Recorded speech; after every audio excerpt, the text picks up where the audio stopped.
Le Real, les gars, le Real de Madrid. Normalement, cette équipe, on doit même les rebaptiser les insubmersibles.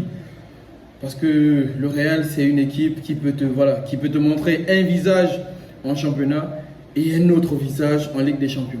Parce que clairement, les gars, ce match, comme vous le savez déjà, bonjour, bonsoir les gars, ça dépend du temps et de la fréquence à laquelle vous me recevez. J'espère que vous allez bien. Et donc, comme vous le savez, aujourd'hui, le Real était opposé à cette équipe de Napoli. Et le Real s'impose 3 buts à 2. Comme vous le savez, c'est le titre annoncé du jour. On en parle juste après. I was there when I needed someone who wasn't getting over you.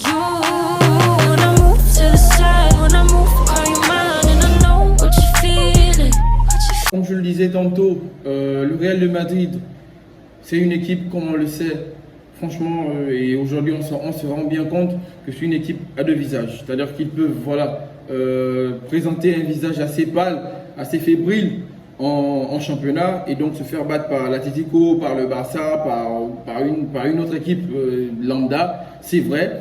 Mais en Ligue des Champions, clairement, le Real de Madrid, depuis déjà pas mal de saisons et encore depuis ce début de saison, nous montre clairement que c'est une équipe en Ligue des Champions avec un autre visage. Donc c'est vraiment une équipe à double face, en vrai. Parce qu'aujourd'hui, la prestation que le Real de Madrid nous a livrée, c'est vrai, on savait effectivement que face au Napoli, ça allait être un match relevé. Mais on savait aussi que le Napoli, c'est une équipe qui allait peut-être battre le Real Madrid, allait poser des problèmes.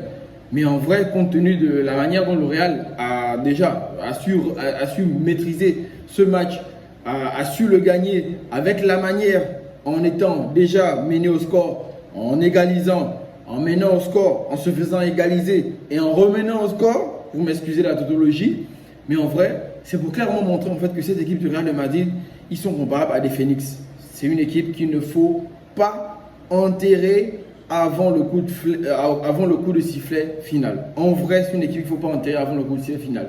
Et donc aujourd'hui, victoire logique du Real de Madrid, 3 buts à 2 face au Napoli, dans un match dans lequel le Real a été mené effectivement dès le premier quart d'heure de la première mi-temps. Le Real est revenu au score par l'entremise effectivement de Vinicius qui revient de blessure, qui, comme on le sait, le match dernier face notamment à Gérone, il n'a pas totalement brillé, donc il n'a pas été excellent. Donc pour lui, il était question effectivement de marquer son retour en inscrivant ce but. C'est bien pour lui, c'est bien pour sa confiance.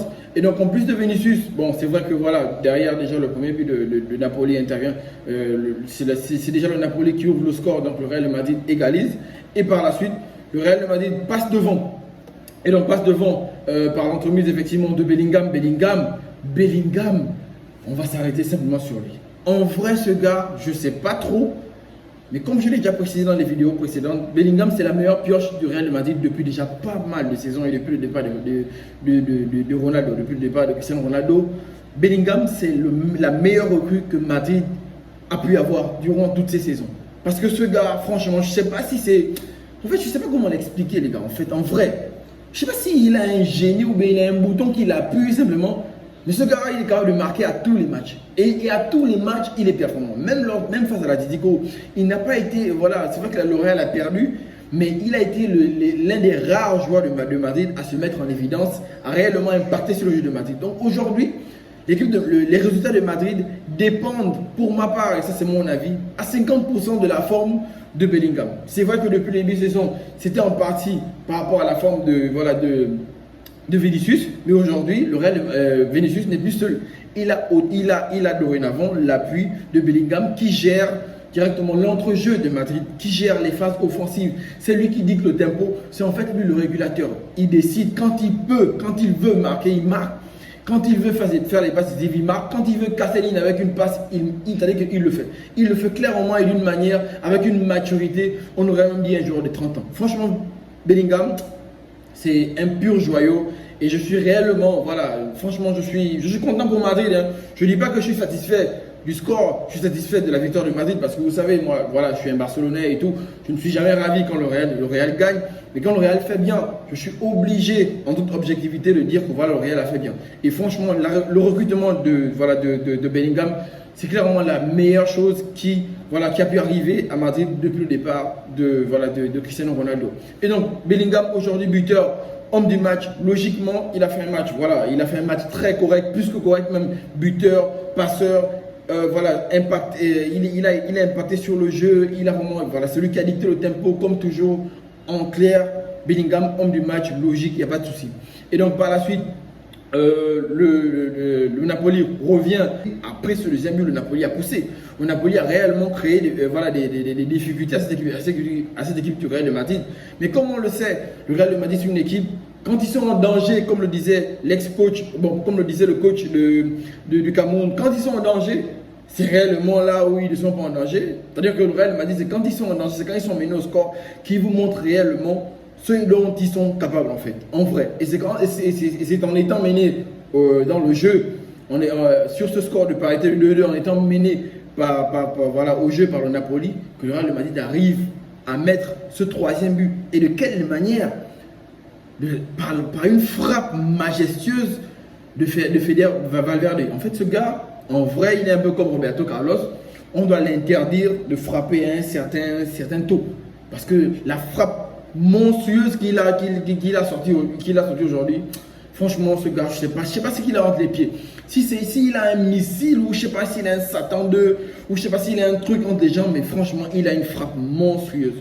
Donc, frappe monstrueuse de Feder Valverde qui touche directement la barre transversale et ensuite touche le dos du gardien, but contre son camp du gardien. Mais normalement, je pense qu'en vrai, on aurait dû attribuer le but à Valverde et que ce sont les meilleurs terrains qui font tout le travail. Mais en vrai, cette saison et depuis le début de saison, les meilleurs terrains du Real de Madrid depuis la blessure de Vinicius montrent clairement qu'ils sont à la hauteur et qu'ils peuvent marquer à tous les niveaux. Et c'est vrai que les défenseurs ne marquent pas, ou encore les latéraux n'ont pas réellement un impact sur leur jeu.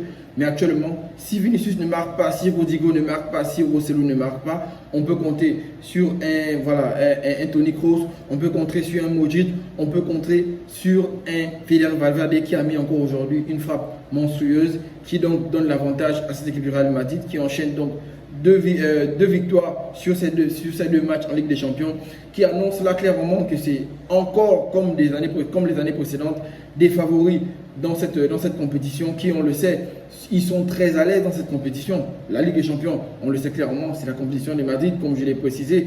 Ils peuvent tâtonner en championnat, mais quand ils arrivent en Ligue des Champions, clairement, c'est un autre visage, c'est une autre équipe, c'est une équipe une équipe de Phoenix qu'il ne faut pas enterrer après le coup de final, parce qu'on sait tous que le Real de Madrid est capable de vous sortir, de vous retourner un match en moins de 5 minutes. Ça, on le sait tous.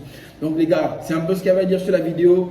Très belle victoire du Real de Madrid. Côté de Napoli, c'était une belle opposition. Ils ont posé du danger à cette équipe de Madrid. Ils ont manqué des occasions dans lesquelles ils ont pu tuer le match. Ils auraient pu tuer le match. Et bon voilà, ils ont manqué un peu de bol.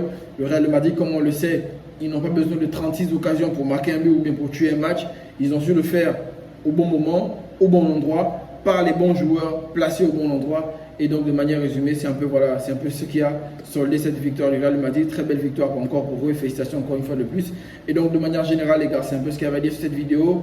J'espère effectivement que le contenu aura été plaisant pour certains, sinon pour tout le monde. Si c'est le cas, comme d'habitude, n'oubliez pas de liker, de vous abonner, de partager, mais surtout d'activer la cloche de notification pour ne manquer aucune de mes prochaines vidéos. D'ici là, on se dit à très bientôt, mais surtout, prenez soin de vous.